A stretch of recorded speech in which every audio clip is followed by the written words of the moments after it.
So as you can see from the front of this Mazda 2, it is a really stunning vehicle. This bright red paint just tops it off. I mean, with the contrast of these raindrops, it looks absolutely amazing. You cannot forget about these chrome strips as well. That just transformed the look of this car. The chrome and red, very, very beautiful contrast. You also do have your Mazda badge right over there and a very low bumper. I mean, just check this out. You need to dodge those speed bumps. The bumper on this looks absolutely perfect though. You don't have spotlights as this isn't the highest trim available. So let me walk you through the lights of this car. This car does not have any LED lights of any sort. It's just the standard halogen amber lights. There's also no daytime running lights. So let me show you the lights on this car. This is the normal daytime running lights, the park lights, the headlights, the brights, the indicators with the lights, and the indicators without the lights. So as you can see, that is a pretty nice light. I mean, it's tinted, just adds to the perfect aggressive look of the red, the chrome and the black. Such an amazing design by Mazda for a car at this price range. Talking about price range, let us review the specs of this car and let's see what this car really is underneath this hood. So as you can see, right when I open up the bonnet on this Mazda 2, it is held by a little, like a stick. It also does display your engine cover, which does say Sky Active technology, which is really cool. So let's begin with the specs of this car. This car is a 1.5 active. This is the spec, this is the modification of this car. So it has a 1.5 litre 4-cylinder naturally aspirated petrol engine, which produces 74 brake horsepower or 55 kilowatts. This car also produces 135 Newton meters of torque. I think this is quite a good number for such a tiny naturally aspirated engine. This car goes 0 to 100 kilometers in a sprinty 12.1 seconds, and this car top speed is 171 kilometers or 106 miles. This car is front wheel drive. I mean, come on, it's a tiny wheelbase, so you'd expect it to be a front wheel drive. And this car weighs 1,045 kilograms or 2,304 pounds. So it's just over a ton. That's really light. So the fuel economy of this car is its pro, as this car would average about 6.1 liters per 100 kilometers in the city and 3.9 liters per 100 kilometers on the highway, which gives it a combined of 4.7 liters per 100 kilometers. How incredible is that? So let me read you out the towing specifications of this car. If the thing or trailer you're towing has a brake, it can tow 900 kilograms. If it's unbraked, 750 kilograms by law. So the carbon output of this car is 110 grams a kilometer, and this car comes in 2-type transmissions, a 5-speed manual and a 6-speed automatic. This one is a 5-speed manual. Finally, this car retails at $9,926 in America, 181,000 rand in South Africa, and in Europe 10,063 euros. Yes, the euro is stronger than dollars. Can you believe that? It is the 20th of October. Can you believe that? But anyways, is this car worth the asking price in 2022, nearly 3 years after production? Wait until the further part of the video so you can see this car is worth your hard-earned money. So this is the back of this Mazda 2, and as you can see, for its class and price range, I think this car looks absolutely amazing, especially with the contrast of this red and your tinted smash and grab rear windshield over there. Again, you also do have a plastic bumper over here with a little cover where there should be reflectors. You have a nice exhaust system right over there, and your Sky Active technology badging right over there. You do have your third brake light, and you also do have a rear windscreen jet over there. You also do have like kind of a spoiler design over here. I mean, just look at that, just adds to the sportiness of this tiny car. You also do have a rear windscreen wiper right over there, which does add a little touch to the modern capabilities that this car can achieve. So let me walk you through the lights of this car. This car does have the same as the front, non-LED, standard, completely average lights. I will show you them right now.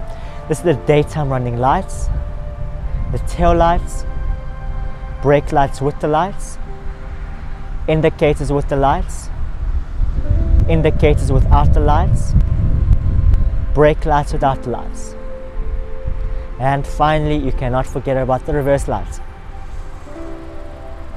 As you can see, it's pretty standard, these lights. So enough of the back of this car, let's begin with the interesting parts of the reviews, which is the interiors. So let's open up the boot on this car. This boot can get opened by a little latch over there. And as you can see, this is a 480 litre boot. It's the same size as the Polo 6. So you do have a light over there, which you do have to manually turn on, but I'm sure you are not caring about that. You care about what kind of things you include in this car. You do get a spare wheel, wheel spanner, jack, and all those necessities you need in a car at this price range and at this class. You also do have a little piece of storage right over there, and it is lined in this carpet material. The carpet isn't the greatest, but it's also not the worst. One of the worst actually. But yeah, even that is quite a nice back. Same size as a Polo, nearly the same size as a Fiesta. I'm not too sure, I don't want to make some assumptions. So yeah, it's quite a good boot. Seriously, I mean, for this tiny vehicle. But wait, does that mean that the interior space is small? That's exactly where we're heading right now, to the interior. And let's truly see if the interior of this car is worth the asking price 3 years later. So as you can see, this is the lovely interior of this Mazda.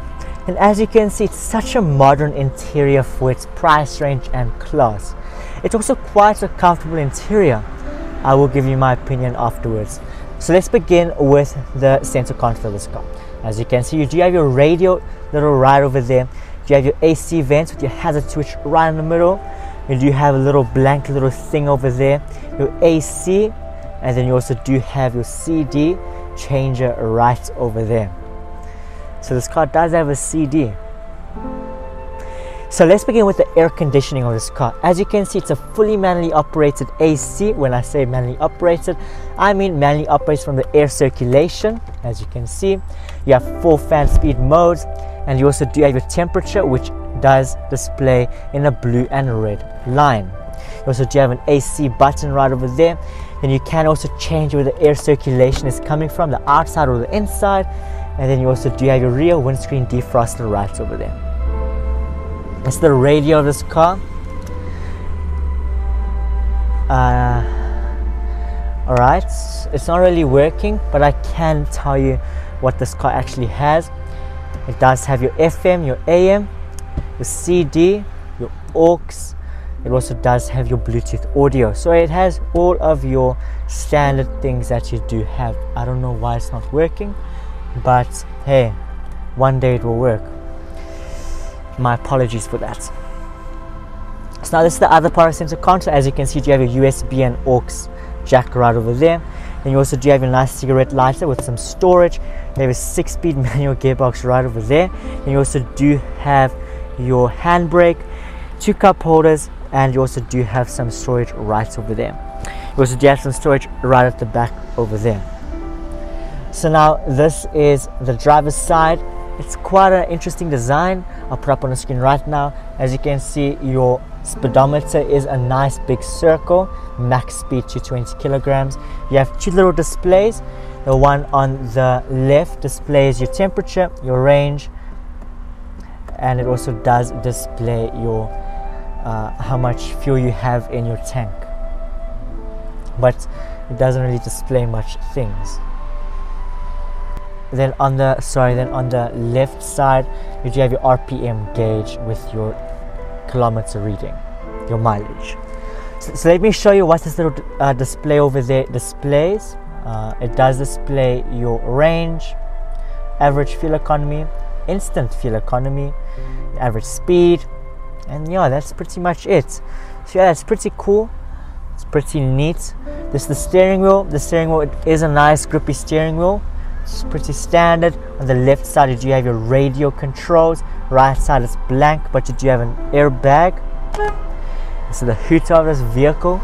Then this is the stalks of this car. On the left hand side, you do have your lights and indicator stalk, and on the right hand side, you do have your wiper stalks. Pretty nice. Now this is the other part of the driver's side. As you can see, you have an AC vent, a row of blank switches, and also do have your fuel and bonnet latch. This is the door panel of this car. As you can see, you do have your chrome handle, full electric windows, electric mirrors. You also do have a speaker, cup holder, and some storage. This is the passenger side. As you can see, you have an airbag. You also do have a nice AC vent, and you also do have your cubby hole. Inside the cubby hole is nothing much to display. It is just a cubby hole in plastic. So then, talking about the up here, as you can see, you do have lights. They are reading lights. They can also go on with the door when they're open and stuff like that. So pretty cool. And you also do have a day and night mirror right over there. The sun visor of this car, both the driver and passenger does get mirrors. However, the driver does not get a handle, but all the passengers do get a handle. So in talking about the seats of this car, these are fully vinyl seats. They have a nice little pattern to it. They're pretty stiff, but you get used to it. Then they are fully manually operated. When I say manually operated, I mean they can go forwards, backwards, up and down. So yeah, pretty nice, pretty standard. This, yeah, but the quality of this car is plastic dashboard, plastic here, some vinyl here, plastic here. Let's do the console shake test. Yeah, it's pretty bad actually. I'm not even putting much force into it. So yeah, it just shows the quality of this plastic. I mean, this is where this car fails, but I mean, it's a car for 160 bucks, 160k. So I think it's quite good, the interior of this car. It's quite modern, it's quite comfortable. So let's move on to the back of this car. Let's really see the leg room of this tiny car. So this is the back of this Mazda 2. Legroom isn't the best, but it's quite good for a car at this size. So there is nothing much to go over at the back over here. I mean, there's nothing on the center console. There's no armrest whatsoever, but you do have a sleeve at the back here. And then, yeah, that's pretty much it. So let's begin with the door panel. As you can see, you have that same chrome door handle. Also do have electric windows and a speaker. That's pretty much it. So yeah, you also do have a light up here. And yeah, these are the handles of this car. This car does have rear handles with coat hangers. So let me show you the carpet quality of this car. Carpet is extremely bad in this car. As you can see, carpet is extremely bad on this car. My apologies for that. Seats are the exact same as the front. But yeah, either than that, the back of this car is quite good for its class. I mean, it's a tiny car. What do you expect? Yeah, I don't think you can see me. Sorry, the wind is just so bad. But yeah, I also did forget to mention this car does have central locking, so that is quite nice. So let's move on to the side of this car and let's really see what this car is all about. So it's the side of this Mazda 2, and as you can see, it's such a tiny car, but this red just transforms this tiny little automobile.